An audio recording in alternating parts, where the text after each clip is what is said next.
Hello everyone. ચલો, કોષ અને કોષની રચનાઓમાં અલગ અલગ અંગિકાઓ વિશે આપણે ચર્ચા કરી ચૂક્યા છીએ. આજે એક બીજી અંગિકા વિશે જોઈએ, જેને કહીએ છીએ આપણે ઓળખીએ છીએ રિબોઝોમ્સથી. કણાભસૂત્રની અંદર, હરિતકણની અંદર એ બંનેના આધારકમાં આપણે રિબોઝોમ્સ આવેલા છે એવું જોઈ ચૂક્યું. એવા શબ્દો આવ્યા, પણ રિબોઝોમ્સ એક્ઝેક્ટલી આપણે હજી સુધી ભણ્યા નથી. લેટ વી સ્ટાર્ટ. રિબોઝોમ્સ તો એના શોધક કોણ? તો કે જ્યોર્જ પેલેડ. કોણ છે એના શોધક? તો કે જ્યોર્જ પેલેડ. કઈ સાલમાં શોધ્યું? તો કે 1953ની સાલમાં. કઈ સાલમાં શોધ્યું રિબોઝોમ એમણે? તો કે 1953ની સાલમાં.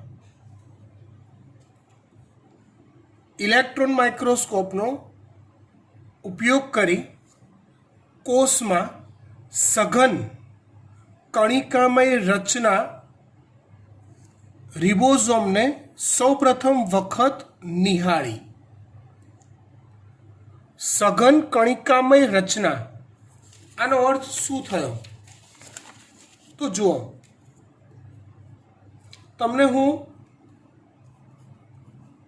જ્યારે કણાભસૂત્ર શીખવાડ્યું ને, યાદ કરજો હો બરાબર, તો એવું કીધું હતું કે એની વચ્ચે પોલાણ હોય.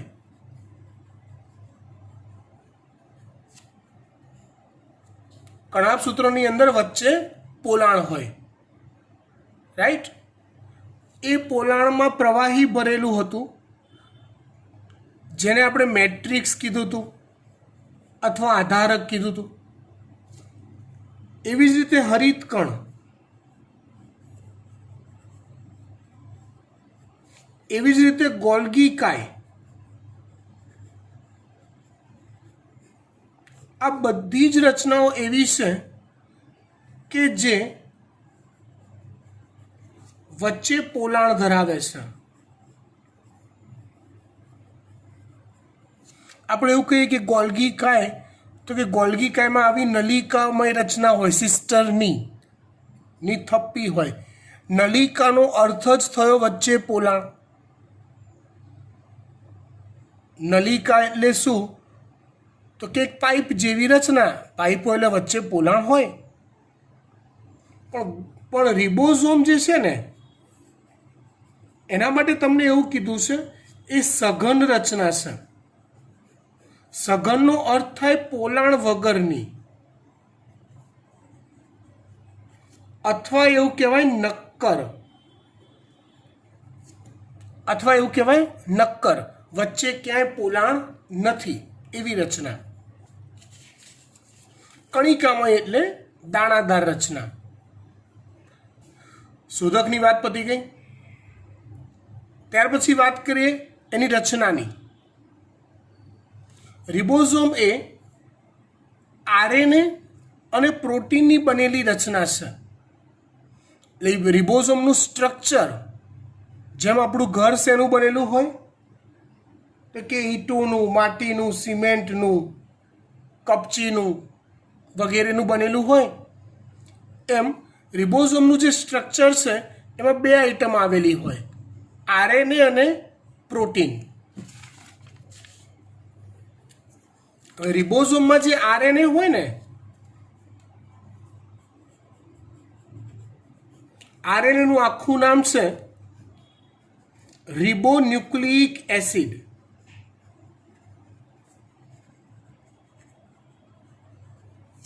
આરએનએ નું આખું નામ છે રિબોન્યુક્લિક એસિડ. બરાબર? એના ટોટલ 3 પ્રકાર હોય. એ હજી આપણે શીખીશું આગળના ચેપ્ટરમાં. હાલ આપણે ખાલી જોઈએ છે કામ પૂરતું. ટોટલ 3 પ્રકાર હોય. તો કે એમઆરએનએ,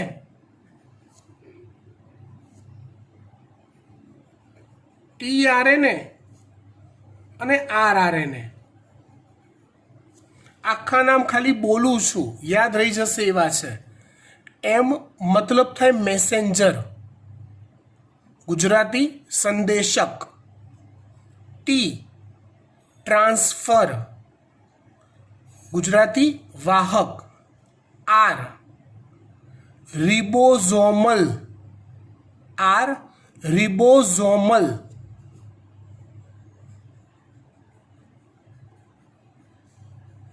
આરએનએ.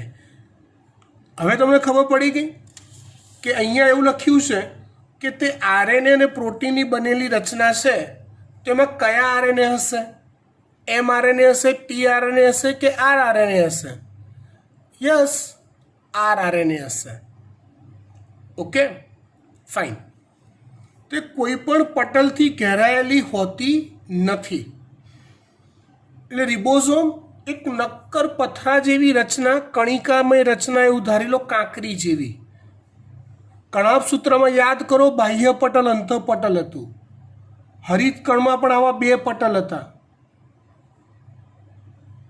રિબોઝોમ એવી રચના છે કે જેમાં આરઆરએનએ અને પ્રોટીન આવેલા હોય, એનું સ્ટ્રક્ચર બનાવતા, પણ એની ફરતે કોઈ એને ઘેરીને પટલો ના આવેલા હોય. સુકોષ કેન્દ્રી કોષમાં આવેલા રિબોઝોમ 80S પ્રકારના હોય છે.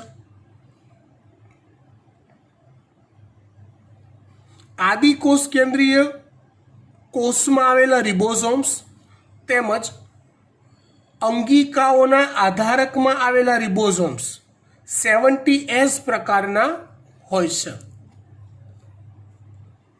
એસનો અર્થ મેં તમને અગાઉ કીધેલો છે, ફરી એકવાર જોઈએ. એસ એ સ્વેડબર્ગ એવો અર્થ થાય એસનો, જે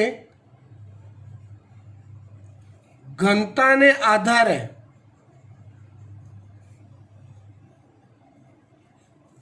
નક્કી કરાતા કદનો એકમ છે. શેને આધારે? ઘનતાના આધારે નક્કી કરાતા કદનો એકમ છે. કોણ? એસ, મતલબ કે સ્વેડબર્ગ. સિમ્પલી જોવા જાઓ તો સુકોષ કેન્દ્રી કોષ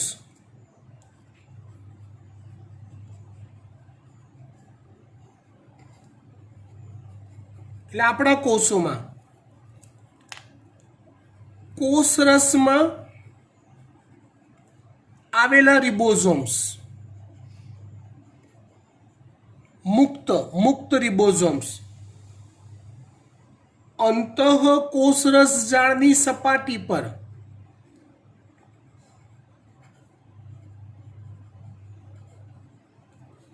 આવેલા રિબોઝોમ્સ. યાદ છે ને, અંતઃકોષરસ જાળના બે પ્રકાર હતા, SER અને RER. તો એ RER ની સપાટી પર રિબોઝોમ્સ હોય. તો આ જે રિબોઝોમ્સ હોય ને, એ 80S પ્રકારના હોય, મોટું કદ ધરાવતા. જ્યારે સુકોષ કેન્દ્રી કોષમાં જ આવેલી અંગિકાઓ હરિતકણ, કણાભ સૂત્ર વગેરેના આધારકમાં પણ રિબોઝોમ્સ હોય છે. તો એ આધારકમાં આવેલા રિબોઝોમ્સ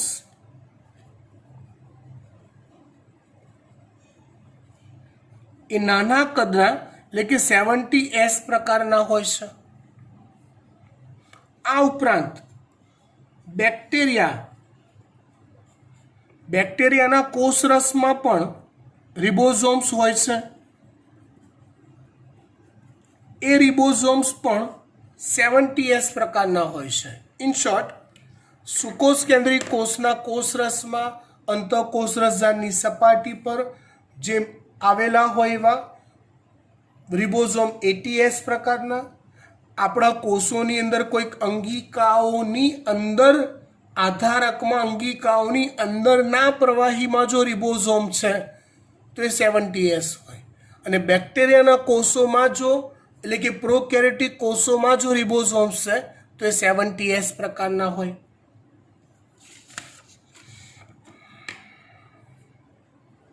ચલો 80S રિબોઝોમ્સ અને 70S રિબોઝોમ્સ આ બંને બે બે પેટા એકમોના બનેલા હોય છે.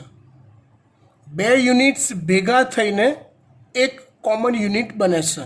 ફેવિક્વિકથી ચોંટાડેલા બે યુનિટ હોય એવું વિચારવાનું. 80S રિબોઝોમ્સના બે પેટા એકમ 60S અને 40S આવા બે યુનિટ ભેગા મળીને 80S રિબોઝોમ બને છે. એવી રીતે 70S રિબોઝોમના પણ બે પેટા એકમ છે 50S અને 30S. જો આમાં આપણે તો મેથેમેટિક બહુ પાક્કું આવડે છે. આપણે એમ વિચારીએ અને તમે લોકો સ્માર્ટ છો, વિચારી લીધું હશે કે સાહેબ આમાં કંઈક ભૂલ છે. હું કહીશ કેમ બેટા? તમે કહેશો સાહેબ 60 ને 40 તો 100 થાય, 50 ને 30 તો 80 થાય. તો શું માંડ્યું છે આ બધું? સમજાવો. આમાં એવું હોય કે ધારો કે આ એક યુનિટ છે,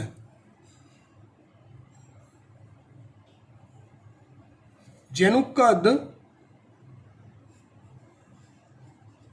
40S છે, આખાનું કદ. બીજો જે યુનિટ છે ને આ રીતનું, જેનું આખાનું કદ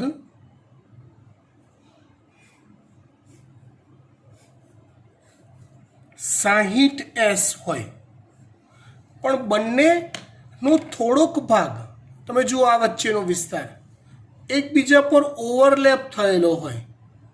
બરાબર? હવે આ મારી એક આંગળીની લેન્થ જુઓ, આટલી આંગળીની લંબાઈ, તો તમે કહેશો કે સાહેબ આશરે 5 સેન્ટીમીટર, બીજી આંગળી 5 સેન્ટીમીટર. બંનેને મારે જોડવી છે તો હું આમ જોડીશ, એક જગ્યાએથી ફેવિક્વિકથી આમ જોડાયેલી હોય તો બંનેની ટોટલ લેન્થ હું જોઉં ને તો 5 ને 5 10 ના થાય, 8.5 થાય, 8 થાય, કાં તો 9 થાય. કેમ કે આ ઓવરલેપ થયેલો વિસ્તાર છે એ ટોટલ લેન્થમાં ઘટાડો કરી દે. બસ એવું જ આ રિબોઝોમમાં છે. બરાબર? એટલે ટોટલ લેન્થ તમે જુઓ તો 60 ને 40 100 થવાની જગ્યાએ કેટલી થાય છે? 80S થાય છે. રાઈટ? સેમ એવું 70Sમાં છે. 50 અને 30S વાળા બે ભાગ ભેગા મળે, ઓવરલેપ થાય એટલે સાઇઝ ઘટી જાય ને 70S થાય. અહીં S એ સ્વેડબર્ગ એકમ દર્શાવે છે જે અવસાદન પ્રમાણ નક્કી કરે છે. અવસાદન પ્રમાણ એટલે શું? તો પહેલા તો અવસાદન એટલે શું? અવસાદનનો દેશી અર્થ સમજાવું. અહીંયા એનો અર્થ શું છે પછી પેલા દેશી અર્થ કહું તમને. અવસાદન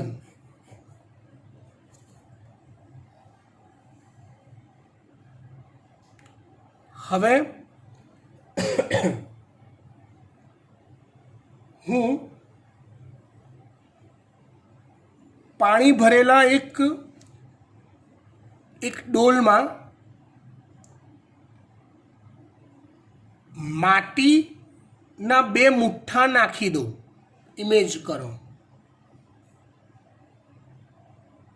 તો એમાંથી કેટલોક ભાગ એવો હશે કે જે પાણીમાં દ્રાવ્ય થઈ જશે, કેટલોક ભાગ એવો હશે કે જે પાણીની ઉપર તરતો હશે, અને કેટલોક ભાગ એવો હશે કે જે તળિયે બેસી ગયો હશે. તો એ જે તળિયે બેસેલો ભાગ છે ને એનું અવસાદન થયું એમ કહેવાય. બરાબર? એટલે અવસાદન એટલે એવું કહેવાય તળિયે બેસેલો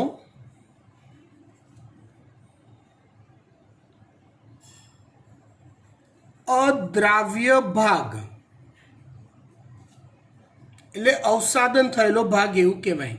આ તમને આગળ એક મેથડ આપણે આવશે 12મા ધોરણની અંદર.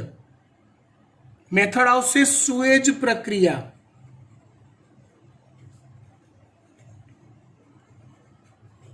સુએજ પ્રક્રિયા એટલે ગટરોનું પાણી એને શુદ્ધ કરીને નદીઓમાં વહેવડાવવા માટેની પ્રોસિજર.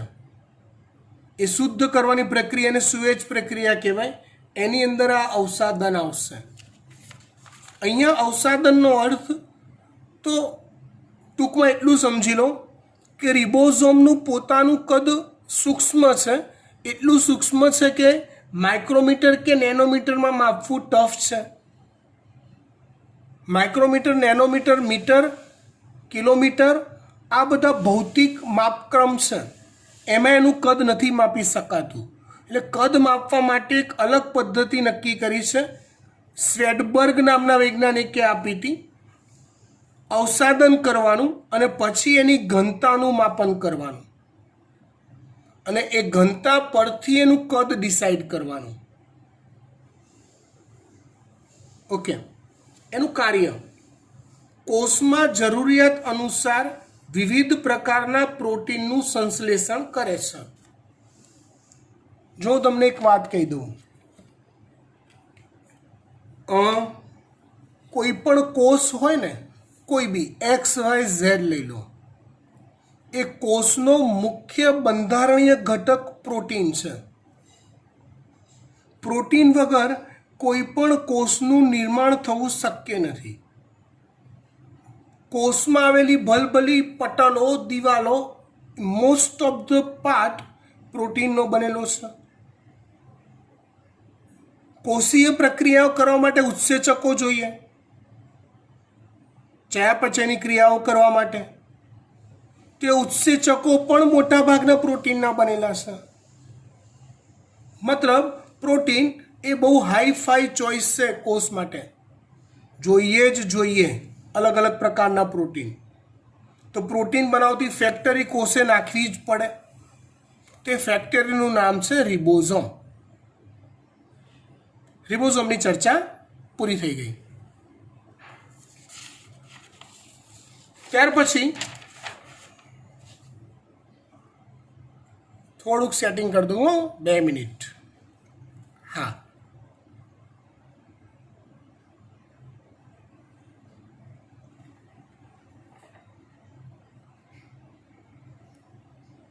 ઓકે. ત્યાર પછી વાત કરીએ આપણે કોષ દિવાલની. કોની વાત કરીએ? કોષ દિવાલ. કોષ દિવાલ એ વનસ્પતિ કોષમાં જોવા મળે. ફૂગના કોષરસ પટલની બહાર આવેલી નિર્જીવ દ્રઢ રચનાને કોષ દિવાલ કહેવાય છે. મતલબ આનો અર્થ એવો થયો કે લાક્ષણિક પ્રાણી કોષમાં કોષ દિવાલ હોતી નથી. કોની અંદર હોય તો કે વનસ્પતિ કોષમાં હોય અને ફૂગના કોષમાં હોય. ક્યાં હોય તો કે કોષરસ પટલની બહાર. હવે જુઓ, ધારો કે હું આ કોઈ કોષ લઉં તો અહીંયા જે પ્રવાહી ભરું એને કોષરસ કહેવાય.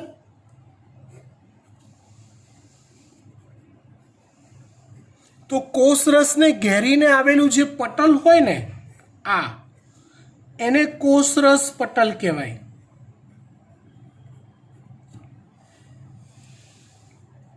પ્રાણી કોષમાં કોષરસ પટલ છેલ્લું પટલ છે, પણ વનસ્પતિ કોષમાં અને ફૂગના કોષમાં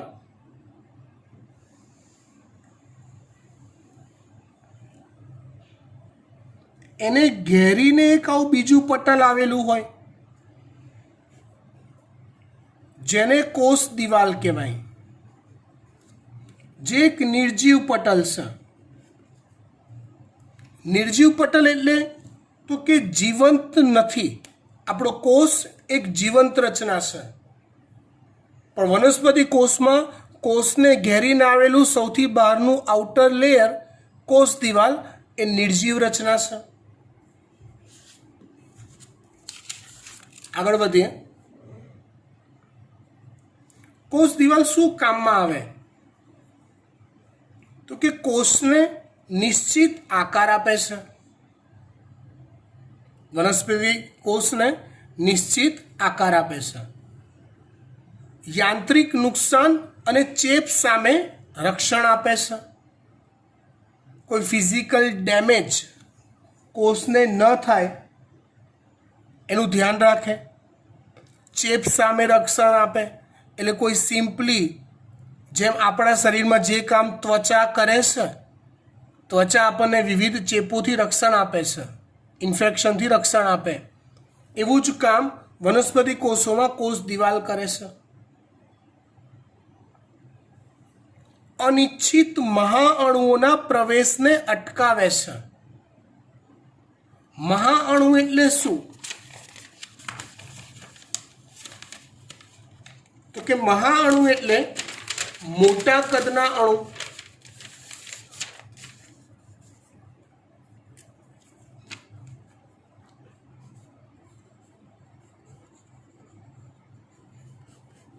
મહાઅણુ એટલે મોટા કદના અણુ.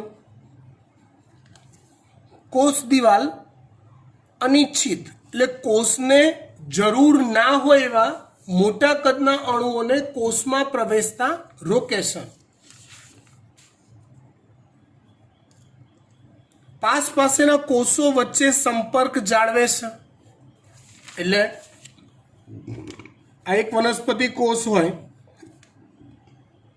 એની બાજુમાં બીજો વનસ્પતિ કોષ હોય, તે બંનેનું એકબીજા સાથેનું કનેક્શન કોણ જાળવે છે?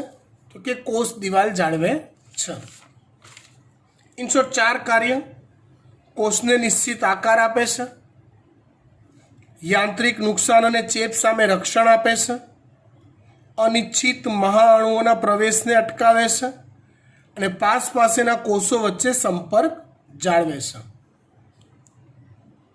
કોષ દિવાલ પ્રાણી કોષમાં હોતી નથી. એનું બંધારણ તો જુઓ, લીલમાં આવેલી જે કોષ દિવાલ હોય, લીલ એક પ્રકારનો વનસ્પતિ કોષ છે. હા, તો એમાં આવેલી જે કોષ દિવાલ હોય એ શેની બનેલી હોય? તો કે સેલ્યુલોઝ, ગેલેક્ટન્સ, મેનોઝ, આ બધી શર્કરા છે. આ બધી સેલ્યુલોઝ, ગેલેક્ટન્સ, મેનોઝ તથા કેલ્શિયમ કાર્બોનેટ જેવા ખનિજની બનેલી હોય છે. લીલની કોષ દિવાલ શેની બનેલી હોય? સેલ્યુલોઝ, ગેલેક્ટન્સ, મેનોઝ તથા કેલ્શિયમ કાર્બોનેટ જેવા ખનિજની બનેલી હોય છે. કોની કોષ દિવાલ? લીલની. જ્યારે વનસ્પતિ કોષોની કોષ દિવાલ સેલ્યુલોઝ, હેમિસેલ્યુલોઝ, પેક્ટિન, પ્રોટીન, લિગ્નિન અને સ્યુબેરિનની બનેલી હોય છે. વનસ્પતિ કોષની કોષ દિવાલ સેલ્યુલોઝ, હેમિસેલ્યુલોઝ, પેક્ટિન, પ્રોટીન, લિગ્નિન અને સ્યુબેરિનની બનેલી હોય છે. કોષ દિવાલ 2 પ્રકારની હોય છે. એક પ્રાથમિક દિવાલ અને બીજી દ્વિતીયક દિવાલ. કોષ દિવાલ 2 પ્રકારની હોય, એક પ્રાથમિક દિવાલ અને બીજી દ્વિતીયક દિવાલ. પ્રાથમિક દિવાલ તો પ્રાથમિક દિવાલ જે છે ને એ સેલ્યુલોઝની બનેલી હોય છે. તરુણ કોષમાં જોવા મળે છે. તે પાતળી હોય છે અને વૃદ્ધિની ક્ષમતા ધરાવે છે.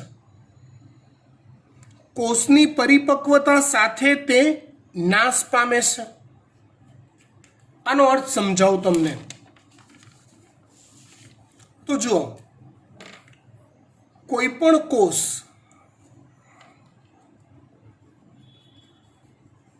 કે જે નવો સર્જાયેલો હોય,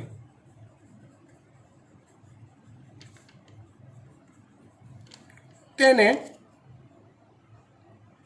તરુણ કોષ કહેવાય છે. ઓબ્વિયસલી આ તરુણ કોષ કેવો હોય તો કે હજી નાનો હોય. જેમ ઓલું વૃદ્ધિ પામીને મોટા થવાની વાત આવે એ જ વાત કોષોને પણ લાગુ પડે છે. ધ્યાનથી સમજજો. તરુણ કોષ જે હોય ને તો એમાં સૌથી બહાર સેલ્યુલોઝની બનેલી પ્રાથમિક દિવાલ હોય છે, જે પાતળી હોય. હવે જો આ કોષ હજી તરુણ છે, એ જેમ જેમ સમય જશે ને તેમ તેમ વૃદ્ધિ પામશે.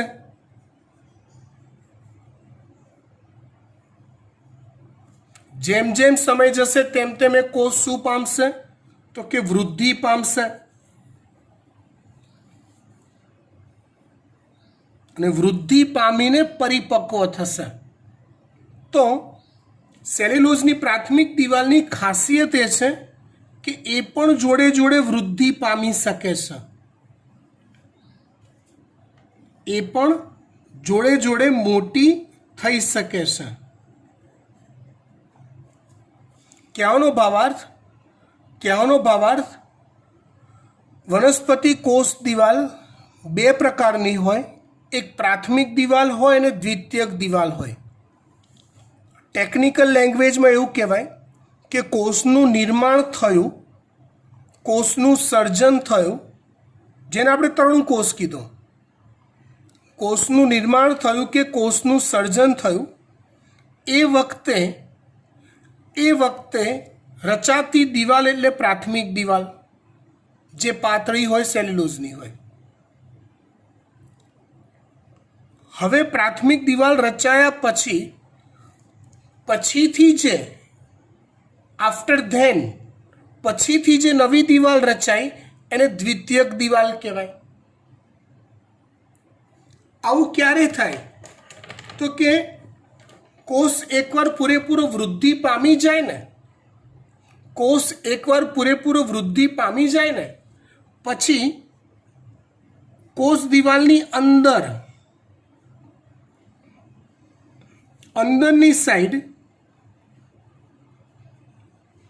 અંદરની સાઈડ એટલે ક્યાં? અંદરની સાઈડ એટલે ક્યાં તો કે જો આ છે કોષરસ પટલ, આ છે કોષરસ પટલ. આ બ્લેક કલરની બીજી છે પ્રાથમિક દિવાલ. એ પ્રાથમિક દિવાલની અંદર પણ કોષરસ પટલની બહાર એક બીજી દિવાલ સર્જાય, જેને દ્વિતીયક દિવાલ કહેવાય. ફરીવાર સમજાવું, ધ્યાન આપો. કોષનું નિર્માણ થયું ત્યારે પાતળી સેલ્યુલોઝની બનેલી દિવાલ હોય, જેને પ્રાથમિક દિવાલ કહેવાય. એ કોષ ધીમે ધીમે, હજુ તો તરુણ છે, નાનો છે, એ વૃદ્ધિ પામી રહ્યો છે. તો વૃદ્ધિ પામતો જાય, કોષ મોટો થતો જાય, દિવાલ બી કદમાં વધતી જાય. એ કોષ જ્યારે એકદમ પરિપક્વ થઈ ગયો ત્યારે એ પ્રાથમિક દિવાલની અંદર અને કોષરસ પટલની બહાર એક નવી બીજી દિવાલ સર્જાય, આ લાલ કલરની. એ દિવાલને દ્વિતીયક દિવાલ કહેવાય. અને દ્વિતીયક દિવાલ એકવાર ડેવલપ થઈ જાય એટલે પ્રાથમિક દિવાલનો નાશ થઈ જાય. પછી પ્રાથમિક દિવાલનું અસ્તિત્વ રહે નહીં. વાત સમજ પડી? ગુડ. પાછા આવી જઈએ. કોષ દિવાલ બે પ્રકારની હોય છે. કયા બે પ્રકારની? પ્રાથમિક દિવાલ અને દ્વિતીયક દિવાલ. પ્રાથમિક દિવાલ એ સેલ્યુલોઝની બનેલી હોય છે, તરુણ કોષોમાં જોવા મળે છે, તે પાતળી હોય છે, વૃદ્ધિની ક્ષમતા ધરાવે છે અને કોષની પરિપક્વતા સાથે તે નાશ પામે છે. દ્વિતીયક દિવાલ, પ્રાથમિક દિવાલનો નાશ થાય તે સમયે અંદરની તરફ દ્વિતીયક દિવાલનું નિર્માણ થાય છે. અંદરની તરફ એટલે પ્રાથમિક દિવાલની અંદરની તરફ અને કોષરસ પટલની બહારની તરફ, જે પેક્ટિન, લિગ્નિન વગેરેની બનેલી હોય છે.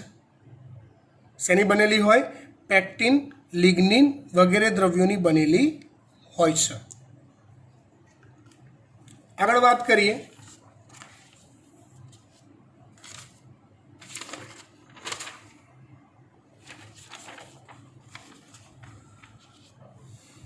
કોષ દિવાલમાં જ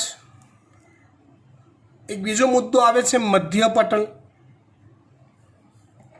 મધ્ય પટલ એટલે શું એ પહેલાં હું તમને અલગથી સમજાવી દઉં.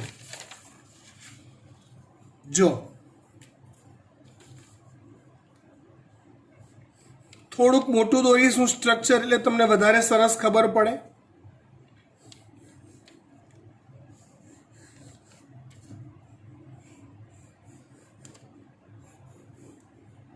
આ ધારો કે પાસેના વનસ્પતિ કોષો છે. આ છે બ્લેક કલરની એ કોષોની કોષ દિવાલ. દરેકમાં અંદર હશે કોષરસ પટલ, રાઈટ. મધ્ય પટલ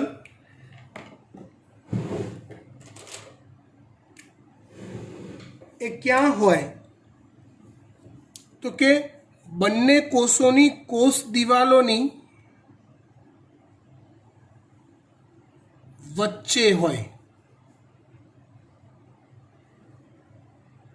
એટલે બંને કોષોની કોષ દિવાલોની મધ્યમાં હોય, માટે તેને મધ્ય પટલ કહેવાય છે.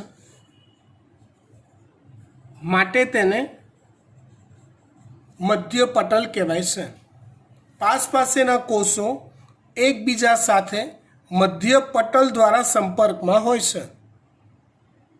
હું તમને એક સવાલ પૂછું કે ધારો કે મારે એક કોષથી બીજા કોષમાં જવું છે, એક કોષના કોષરસમાંથી બીજા કોષના કોષરસમાં જવું છે, તો મારે કેટલા પટલ ઓળંગવા પડે?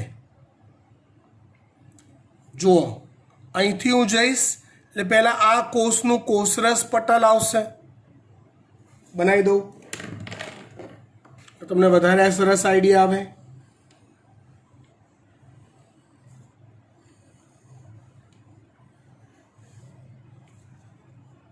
લાલ કલરનું છે કોષરસ પટલ છે. આ કોષનું કોષરસ પટલ આવશે. પછી આવશે આ કોષની કોષ દિવાલ. પછી આવશે મધ્ય પટલ. પછી આવશે બીજા કોષની કોષ દિવાલ.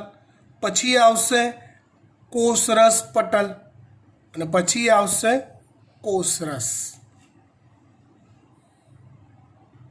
મધ્ય પટલ જે છે ને એ બે આમનું કોષોનું જે સ્ટ્રક્ચર હોય ને એને બાંધી રાખે અથવા જકડી રાખે છે. ઓલું ઈંટોને એકબીજા પર ગોઠવો અને વચ્ચે સિમેન્ટથી જોડીને ગોઠવો તો મજબૂતી ઠસોઠસ ક્યાં આવશે? સિમેન્ટથી જોડેલી હશે એમાં. સેમ એ જ કામ મધ્ય પટલ કરે છે. રાઈટ.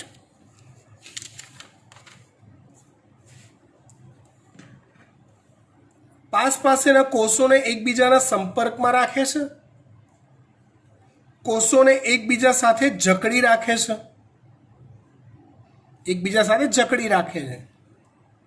કોષ દિવાલ અને મધ્ય પટલની આરપાર કોષરસ તંતુઓ આવેલા હોય છે, જે પાસેના કોષોના કોષરસને એકબીજાના સંપર્કમાં રાખે છે, મતલબ લાઈક ધીસ.